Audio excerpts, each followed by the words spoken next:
আসসালামু আলাইকুম বন্ধুরা, সবাই কেমন আছেন? আশা করি ভালো আছেন। তো আপনারা দেখতে পাচ্ছেন যে ফুলগুলো কত সুন্দরভাবে ফুটে আছে। দেখতে পাচ্ছেন যেটা ঔষধ গাছের ফুল। এগুলো আপনাদের ঔষধি কাজে লাগে, এগুলো মানুষ ব্যবহার করে ঔষধি কাজের জন্য। আপনারা দেখতে পাচ্ছেন যে ওষুধ গাছগুলো সুন্দর ফুল ফুটে আছে। এটা কবিরাজি ঔষধ, এটাকে ওষুধ গাছ বলে থাকে।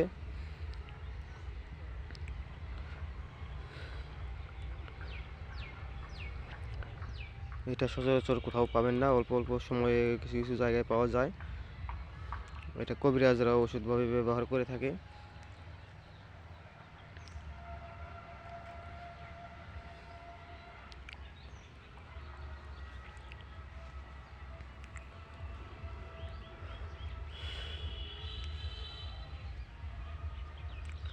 দেখতে পাচ্ছেন বন্ধুরা যে এটা ওষুধ গাছগুলো কত সুন্দরভাবে ফুটে আছে, ফুলগুলো ফুটে আছে।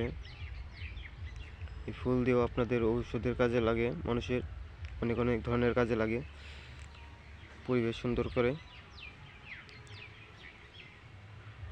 মানুষের রোগবালাই ভালো করে। তো আজকের মতো ভিডিওটা শেষ করছি আমি। আপনাদের ভালো থাকবেন, ধন্যবাদ সবাইকে।